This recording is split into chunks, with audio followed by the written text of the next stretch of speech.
Merhabalar, ben Eternal. Swain ile ilgili Riot King Cobra'nın paylaştığı bazı deneysel değişiklikler var. Swain'in oynanışını olumlu yönde etkileyeceğinden çok eminim. Hali hazırda 9.13 yaması için konuşacak olursak tüm sunucular, tüm ligler bazında Swain'in tercih edilme oranı %0.8 ile %1.1 seviyeleri arasında geziniyor. Bu tabii ki çok tatsız bir durum. İşte tam olarak bunu değiştirmek için Swain ile ilgili bazı değişiklikler planlandı. Bu videoda anlatacağım değişiklikler deneyseldir. %100 gelme garantisi bulunmamakla beraber bir kısmının gelip bir kısmının ise kaldırılma olasılığı da bulunuyor. Garanti değildir yani. Bunu belirttikten sonra detaylara geçebiliriz. Pasifik Kuzgun sürüsündeki Swain ultisi karanlığın zirvesini güçlendirebilmek için 5 tayf toplayabilir özelliği kaldırıldı. Swain artık kalıcı olarak azami canını yük başına 5 kadar artıran tayflar toplayacak. Ayrıca Swain tayf topladıkça manasının bir kısmını yenileyecek. Q'su ölümün elindeki katledilen her birim azami mananın %3'ü kadarını yeniler özelliği kaldırıldı. Artık Q'nun yaptığı atışlar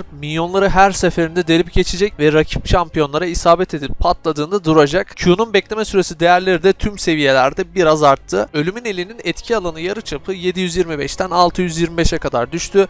Atışlar arasındaki açı ise 8'den 10'a yükseldi. Bu anlamda bir güçlendirme olarak kabul edebiliriz. Önceki etki alanı yarıçapının değişmesi bir zayıflatmaydı. Ancak atışlar arasındaki açının yükselmesi kesinlikle bir güçlendirme. Ultisi karanlığın zirvesine geldik.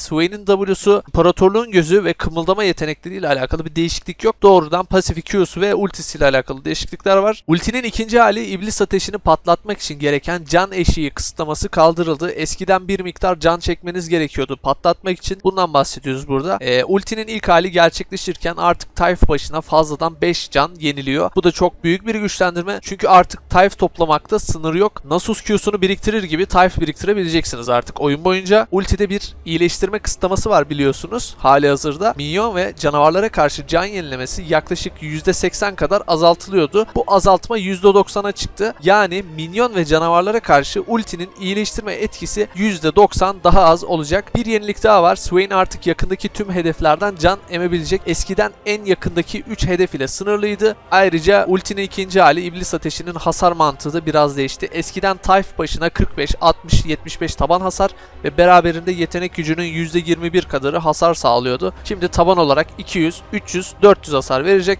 ve ilaveten yetenek gücünün %10 kadarı hasar sağlayacak. Genel anlamda eskiden tayf topladıkça ultisi fazla hasar veriyordu. Artık topladığınız tayflar ultinin hasarını etkilemeyecek. Buradan kısılan tayf etkisi ultinin iyileştirmesine geçti. Artık fazladan toplanan tayflar fazladan can sağlayacak sizlere. Bir videonun daha sonuna geldik. İzlediğiniz için teşekkürler. Bunların deneysel olduklarını ve bir kısmının gelebilme veya tümünün iptal edilebilme olasılığının olduğunu hatırlatmak isterim. League of Legends ile ilgili gelişmeler PBA Türkiye kanalında olacak. Hiçbir gelişmeyi kaçırmamak için abone olup bildirimlerinizi açabilirsiniz. Sonraki videolarda görüşürüz. Hoşçakalın.